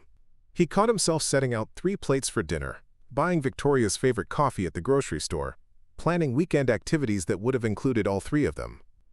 Lily's grief manifested in ways that broke David's heart daily. She stopped mentioning Victoria by name, but would make oblique references to, "When that lady taught me French," or "That time we made cookies with the fancy mixer." She began hoarding small objects that reminded her of their time together. A hair ribbon Victoria had bought her, a bookmark from their visits to the bookstore, a small ceramic elephant that had sat on Victoria's coffee table. Most troubling was Lily's regression in areas where she'd shown significant progress. Her confidence at school began to waver, her participation in class discussions decreased, and her teachers sent home notes expressing concern about her emotional state and academic focus. The chess club meetings that had once been highlights of her week became sources of anxiety, as if Lily was afraid to excel at something Victoria had taught her to love. The breaking point came 6 weeks after their separation, when David received a phone call that would shatter what remained of his carefully reconstructed life. The voice on the other end was professional, calm, and utterly devastating in its message. Sarah, his ex-wife, was petitioning the court for full custody of Lily, claiming that David's unstable employment and housing situation made him unfit to provide adequate care for their daughter. The legal documents that arrived the following day painted a picture of David's life that was both accurate and damning. His consulting contract was ending without renewal. His income was about to drop to zero, with no immediate prospects for replacement employment. His current living situation was unsustainable given his financial resources. Most damaging of all, the documents included detailed information about his inappropriate relationship with his employer and the, quote, unprofessional circumstances that had led to his departure from Sterling Enterprises. Sarah had remarried 2 years earlier to Dr. Marcus Webb, a successful pediatric surgeon who could provide Lily with private school education, comprehensive medical care, and the kind of financial stability that David's recent professional setbacks had made impossible. The custody petition painted Sarah's earlier abandonment as a temporary period of personal growth that had prepared her to be a better mother, while characterizing David's 3 years of devoted single parenting as evidence of his inability to provide adequate opportunities for his daughter's development. As David read through the legal arguments that portrayed his love and sacrifice as inadequate substitutes for material advantages, he realized that his conflict with Victoria had cost him far more than a relationship and a job. It had potentially cost him his daughter, the one person whose presence made every other loss bearable, the child whose love had sustained him through 3 years of rebuilding their lives from nothing. The irony was bitter and inescapable. In his determination to protect his parental authority from Victoria's well-intentioned interference, David had created circumstances that might result in losing that authority entirely to someone who had demonstrated far less commitment to Lily's welfare. His pride, which had seemed so important when he was rejecting Victoria's help, now felt like the luxury of a man who had been too blind to recognize how precarious his position actually was. Sitting alone in their apartment with legal documents spread across the kitchen table where Lily's homework usually lay, David understood that his war with Victoria had been won by no one and lost by everyone who mattered. The independence he had fought so hard to preserve was about to become the weapon used to destroy the only relationship that had ever truly mattered to him. The custody hearing was scheduled for March 15th, giving David exactly 3 weeks to mount a defense against allegations that felt impossible to refute. His hastily hired attorney, Robert Chen, was a recent law school graduate who had taken the case at a reduced rate because more experienced family lawyers required retainers that exceeded David's entire savings account. During their initial consultation, Robert's barely concealed pessimism had made it clear that David was facing an uphill battle against opponents with significantly superior resources. "Your ex-wife's legal team has compiled a comprehensive case," Robert explained, spreading documents across his cramped office desk. "They're arguing that your recent employment instability, combined with the circumstances surrounding your departure from Sterling Enterprises, demonstrates a pattern of poor judgment that affects your ability to provide stable care for Lily." David studied the documents with growing horror. Sarah's attorneys had somehow obtained detailed information about his relationship with Victoria, including photographs of them together at charity events, records of Victoria's visits to their apartment, and even testimony from Vivian Ashford at the Golden Manor describing their initial encounter. The narrative they'd constructed painted David as an opportunistic man who had used his daughter to manipulate a wealthy woman into providing financial support, then had destroyed that support through his own unprofessional conduct. "How did they get all this information?" David asked, his voice hollow with disbelief. Robert shrugged uncomfortably. "Private investigators are expensive, but they're thorough. Dr. Webb has significant financial resources, and your ex-wife seems determined to build an airtight case." The financial disparity between the two sides was stark and demoralizing. Sarah and Dr. Webb had retained Blackstone and Associates, one of Meridian City's most prestigious family law firms, known for their aggressive tactics and exceptional success rate in high-stakes custody battles. Their lead attorney, Margaret Blackstone, had never lost a case involving parental fitness challenges, and her reputation for destroying opposing parties was legendary among family court judges. David's employment situation deteriorated rapidly as the custody battle became public knowledge within Meridian City's business community. His consulting contract with Sterling Enterprises was terminated 2 weeks early, ostensibly due to, quote, project completion ahead of schedule, but actually because the controversy surrounding his relationship with Victoria had made his continued presence professionally uncomfortable for everyone involved. The job interviews that had been merely discouraging before his legal troubles began became exercises in humiliation as potential employers discovered his circumstances through background checks and professional gossip networks. Engineering firms that had initially shown interest in his qualifications suddenly found reasons to delay hiring decisions or discovered that their personnel needs had changed unexpectedly. Most devastating was David's meeting with Frank Morrison, who had been forced to withdraw his offer of employment at the auto repair shop due to pressure from customers who had heard about the custody battle. "I'm sorry, David," Frank said, his weathered face creased with genuine regret. "You are a good man and a hell of a mechanic, but I can't afford to lose business over controversies. People are talking, and some of my regular customers have made it clear they'd take their business elsewhere if I hired you." The financial countdown became David's obsession and nightmare. With his consulting income eliminated and no employment prospects on the horizon, his emergency fund was disappearing with terrifying speed. The rent on their Oakwood Heights apartment consumed a third of his remaining savings each month, utilities and groceries devoured another quarter, and legal fees were draining the rest at an alarming rate. David began the grim process of liquidating everything they owned that had any resale value.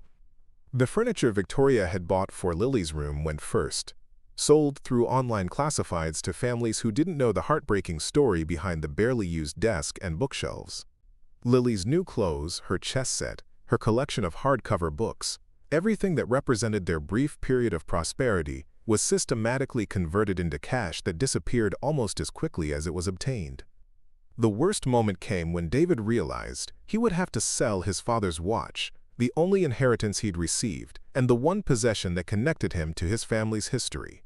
The antique timepiece brought $300 at a pawn shop, enough to cover groceries for 6 weeks, but losing it felt like severing his last connection to the man who had taught him that character mattered more than circumstances. Lily's response to their deteriorating situation was heartbreaking in its complexity. At 8 years old, she was too young to understand the legal intricacies of custody battles, but old enough to recognize that their world was collapsing again. She stopped asking about Victoria entirely, as if mentioning her name might make their current crisis worse. Instead, she became obsessively helpful, cleaning their apartment with unusual thoroughness, completing homework without reminders, and behaving with a perfection that broke David's heart because he recognized it as her attempt to prevent further disasters through flawless conduct.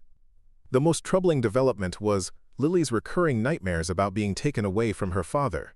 She would wake up crying, clutching Mr. Patches, and asking David to promise that he wouldn't let anyone make her live somewhere else.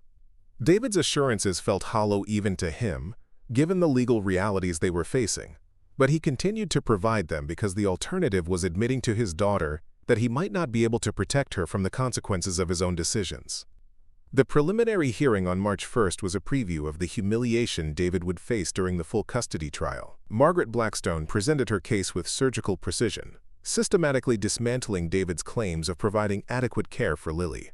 She introduced evidence of his employment instability, his financial difficulties, his inappropriate relationship with Victoria Sterling, and his pattern of making decisions based on pride rather than practical considerations for his daughter's welfare. Mr. Scott's recent history demonstrates a troubling inability to maintain stable employment or housing, Margaret argued to the judge. His romantic entanglement with his employer resulted in professional disgrace and financial ruin that directly impacts his daughter's security and educational opportunities. Meanwhile, Dr. and Mrs. Webb can provide Lily with private school education, comprehensive health care, and the emotional stability of a two-parent household. David's attorney did his best to counter these arguments, emphasizing David's devotion to Lily and his 3 years of successful single parenting despite difficult circumstances. But Robert's inexperience showed in his hesitant delivery and his failure to effectively challenge the opposition's narrative about David's character and judgment. The judge, the Honorable Patricia Williams, listened to both presentations with the detached professionalism of someone who had heard hundreds of similar cases. Her preliminary ruling was diplomatically neutral but ominous in its implications. She would allow David to retain temporary custody until the full hearing, but expressed serious concerns about the stability of Lily's current living situation and the pattern of disruption in her educational and emotional development. Following the preliminary hearing, David's situation became desperate in ways he hadn't imagined possible. The legal costs had consumed most of his remaining savings, leaving him with less than $2,000 to cover rent, utilities, food, and transportation until the final custody hearing. The stress was affecting his physical health, causing insomnia, weight loss, and a persistent anxiety that made it difficult to focus on job applications or interview preparation. More critically, David realized that even if he could somehow secure employment before the final hearing, the damage to his reputation and professional standing might be irreparable. The engineering community in Meridian City was relatively small, and word of his legal troubles had spread through professional networks with the efficiency of gossip in a small town.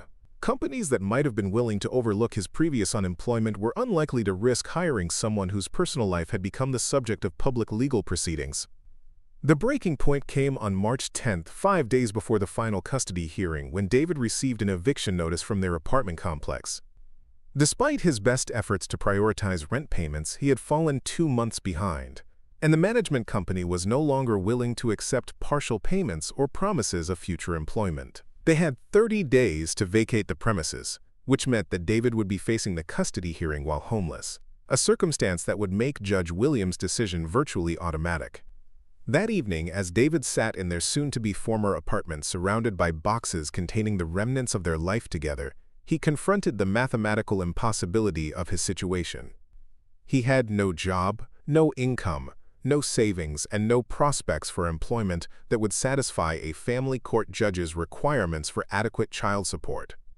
His pride, which had once seemed like a virtue worth protecting, had become the instrument of his complete destruction. Lily found him there at midnight, staring at eviction notices and custody documents spread across their kitchen table like evidence of his comprehensive failure as a father and provider. She climbed into his lap without speaking, and they sat together in the darkness of their dying apartment, both understanding that their world was ending but unable to articulate the magnitude of what they were losing. "Daddy," Lily whispered finally, "are you going to be okay?" The question destroyed what remained of David's composure, because he realized that his 8-year-old daughter was trying to comfort him rather than seeking comfort for herself. In that moment, David understood that his war with Victoria had cost him everything that mattered. His job, his home, his financial security, and now, potentially, his daughter. The independence he had fought so desperately to preserve had become meaningless in the face of losing the only person whose love made life worth living. The morning of March 15th dawned gray and bitter, with a late winter storm that seemed designed to match David's emotional state as he prepared for what he was certain would be the last day he'd spend as Lily's legal guardian. He dressed in his one remaining good suit, the same one he'd worn to the Golden Manor 6 months earlier, though it hung looser on his frame now after weeks of stress-induced weight loss and irregular meals. Lily had been unusually quiet during their morning routine, methodically eating her cereal while studying David's face with the kind of intense observation that 8-year-olds reserved for moments when they sensed the adult world was about to shift in ways they couldn't control.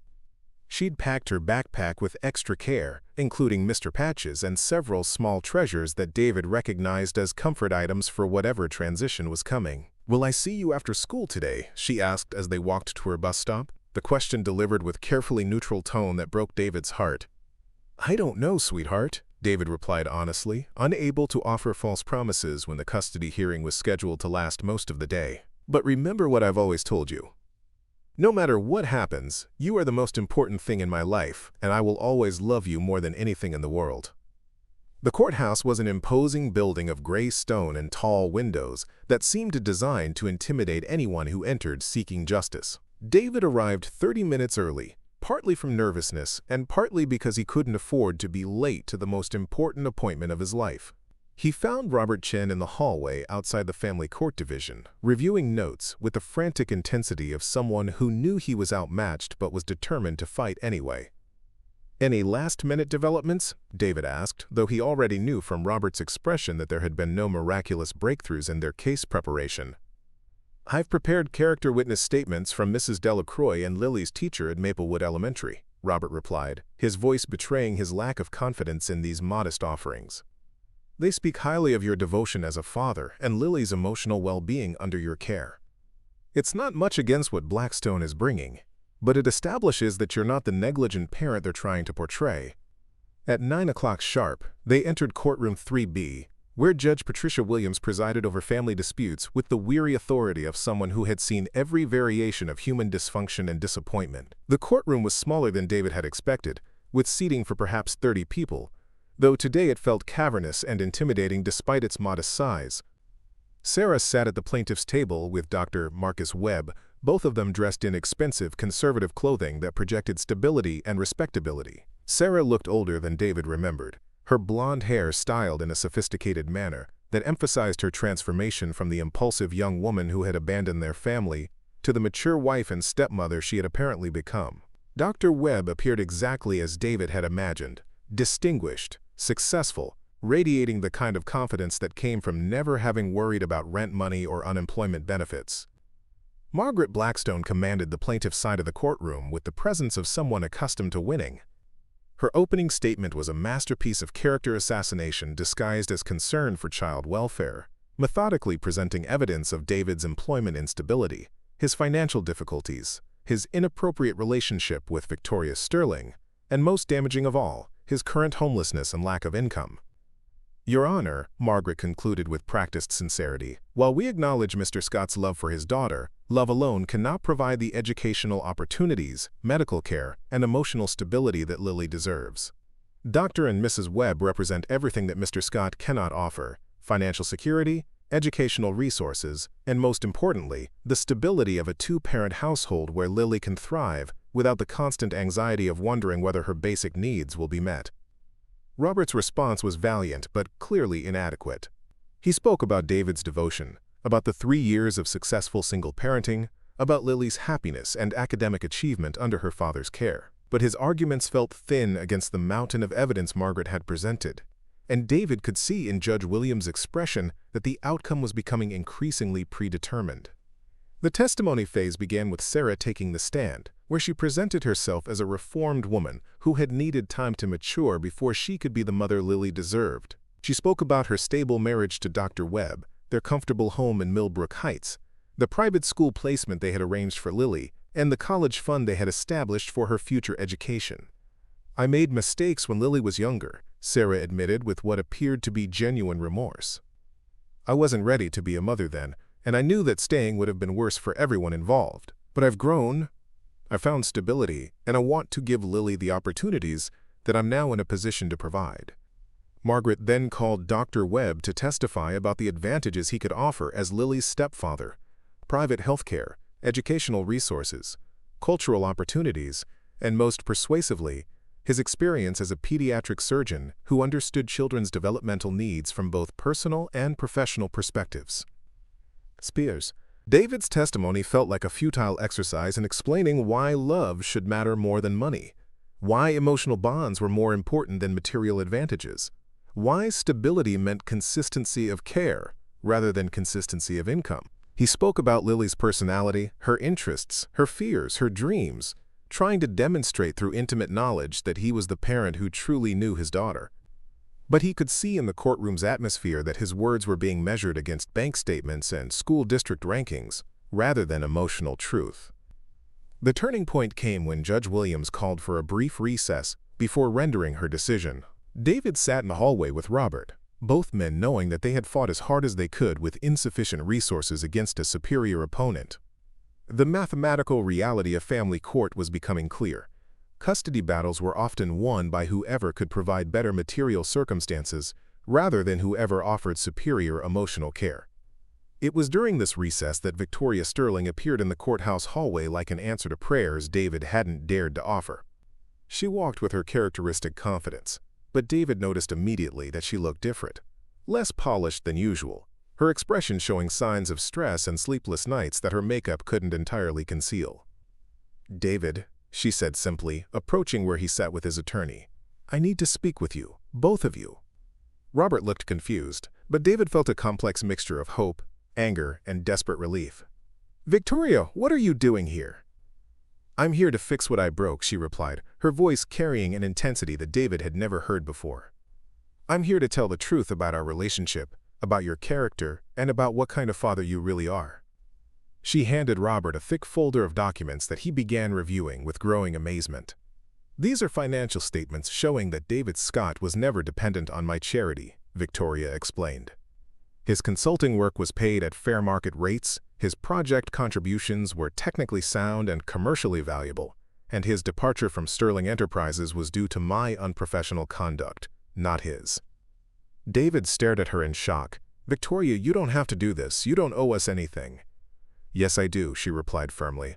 "I owe you the truth. I owe Lily the chance to stay with the parent who actually loves her unconditionally. And I owe myself the opportunity to do the right thing for once, instead of just the profitable thing." When court reconvened, Robert requested permission to call a surprise witness.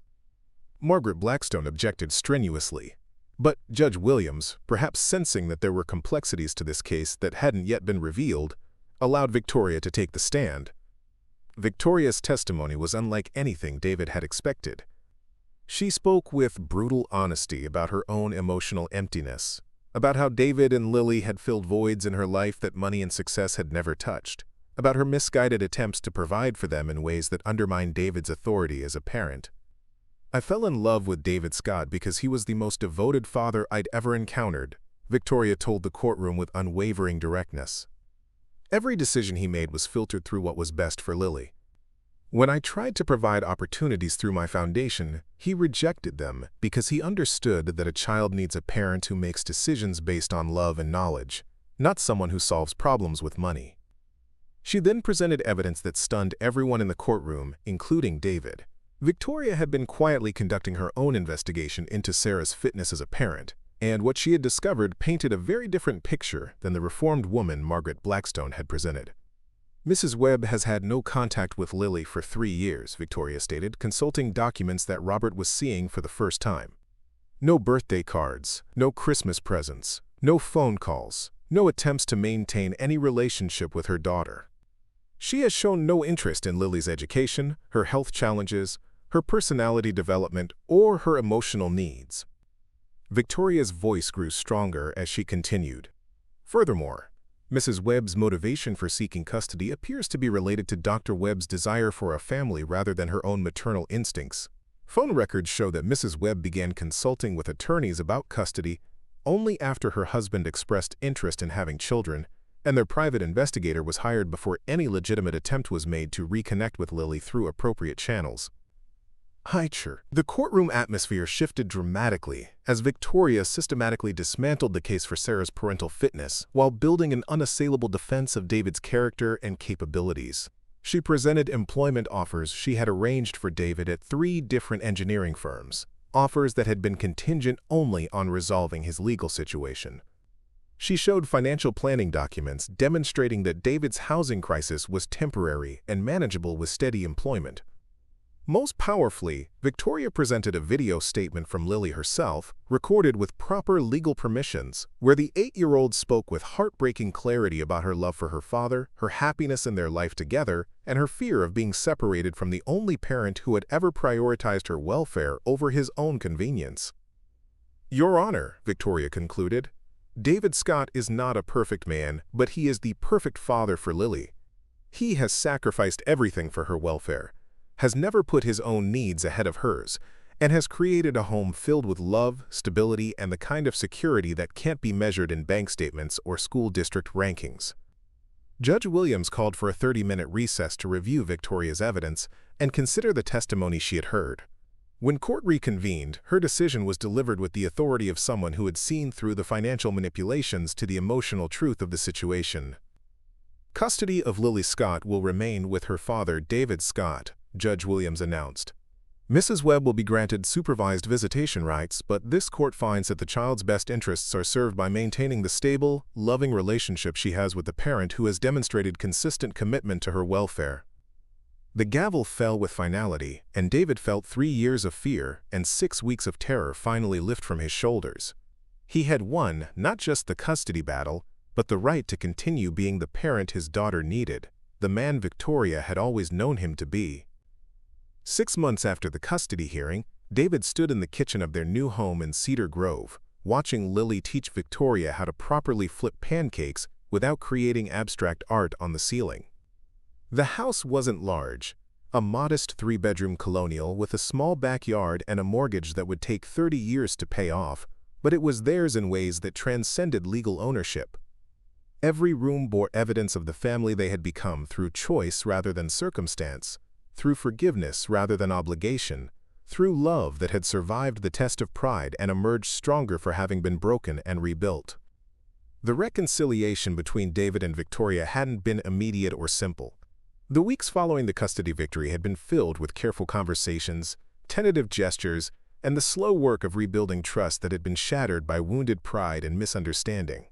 David had needed time to process his gratitude without feeling diminished by it, while Victoria had needed to learn how to express love through partnership rather than rescue. Their first real conversation had taken place 3 weeks after the court hearing, in the neutral territory of Riverside Park where Lily was playing on the swings. Victoria had approached David with the hesitant manner of someone who had never needed to apologize for good intentions poorly executed. "I was wrong," she had said simply, without preamble or excuse.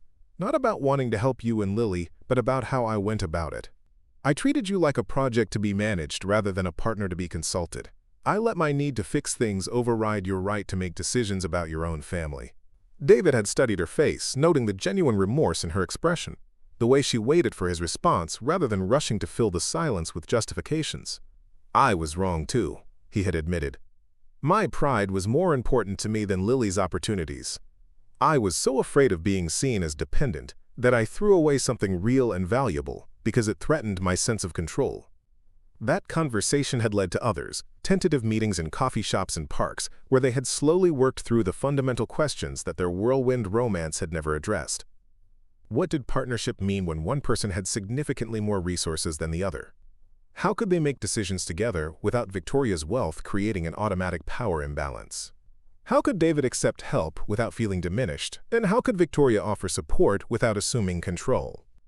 The answers had come gradually, through trial and error, through learning to communicate about money and pride and love in ways that honored both David's need for dignity and Victoria's desire to share her resources with the people she cared about. They had established what Victoria called emotional bylaws, agreements about major decisions being made jointly, about David's parental authority being respected regardless of who paid for what, about Victoria's role in their family being based on love rather than financial contribution.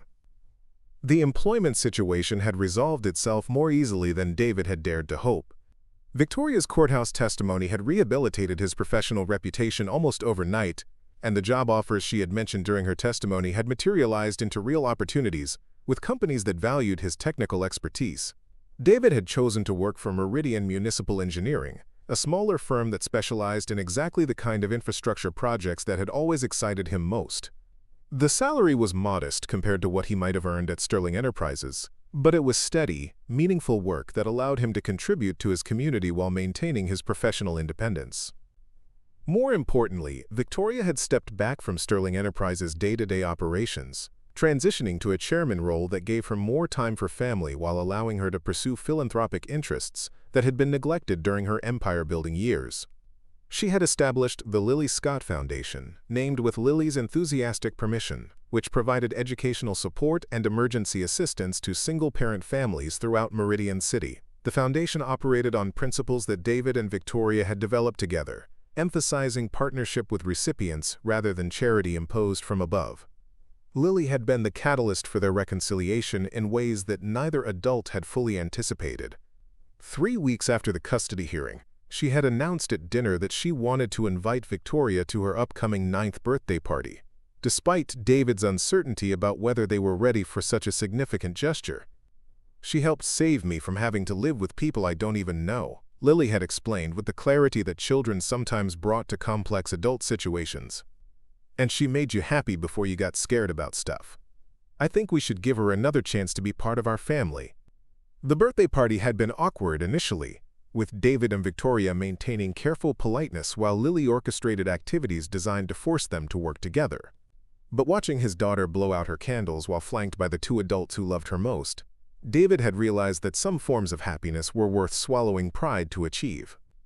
The proposal had come 6 months later, not in a restaurant or romantic setting, but during one of their Sunday morning pancake sessions when Lily had accidentally created a batter explosion that covered all three of them in flour. As they laughed together while cleaning up the mess, David had realized that this was what he wanted for the rest of his life. Not perfect moments, but perfectly imperfect ones shared with people who loved each other enough to forgive mistakes and grow from them. "Victoria," he had said, still picking flour out of his hair, "will you marry me? Will you marry us? Officially? Legally? Permanently?" Victoria's yes had been immediate and tearful, followed by Lily's delighted shriek and an impromptu celebration that involved more pancake batter than actual pancakes. The engagement ring had come later. A modest diamond that Victoria had chosen specifically because it represented David's salary rather than her wealth, a symbol of their commitment to building a partnership based on emotional rather than financial resources. The wedding had been small and perfect, held in the backyard of their new home with 50 guests who represented the community they had built together. Lily had served as both flower girl and ring bearer, declaring herself the most important person in this wedding because I'm getting 2 parents instead of just 1. Judge Williams had officiated, noting with dry humor that she preferred to see families created rather than destroyed in her courtroom. Sarah had been invited and had attended with Dr. Webb, their presence representing not forgiveness exactly, but acknowledgement that Lily deserved to know both her biological parents even if she would be raised by the one who had proven his commitment through actions rather than genetics. The supervised visitation had evolved into monthly dinners that were sometimes awkward but always focused on Lily's well-being rather than adult grievances. Now, watching Victoria and Lily work together to create breakfast while debating the optimal pancake-to-chocolate chip ratio, David marveled at how their unconventional family had found its rhythm. Victoria had learned to ask rather than assume, to support rather than rescue, to share her resources without diminishing David's role as primary parent and provider. David had learned to accept help without feeling diminished, to recognize that pride was less important than opportunity, to understand that love multiplied rather than divided when shared among people who genuinely cared about each other's welfare. Their life wasn't perfect. Money remained tighter than Victoria's previous lifestyle had required. Work occasionally created stress that affected family time, and they were still learning how to navigate the complexities of blended family dynamics. But their imperfections felt manageable because they faced them together, with honest communication and shared commitment to putting Lily's needs at the center of every major decision. The greatest victory was seeing Lily thrive in ways that went beyond academic achievement or material advantages. She had 2 parents who loved her unconditionally, a home where she felt secure and valued, and, most importantly, a model of what healthy relationships looked like when adults chose to work through problems, rather than abandoning them when they became difficult. As David watched his wife and daughter argue about whether chocolate chips or blueberries made superior pancake additions, he realized that their story had become something neither he nor Victoria could have written alone. It was a narrative about second chances and chosen families, about the difference between charity and partnership, about love that was strong enough to survive pride and emerge better for having been tested. Some families were born. Others were built through courage, forgiveness, and the willingness to believe that broken things could be mended into something stronger than they had been originally. David Scott had learned that the most valuable things in life couldn't be bought or earned. They could only be created through the daily choice to love people enough to become worthy of their love in return. The pancakes turned out perfectly imperfect, just like everything else in their beautifully ordinary life together.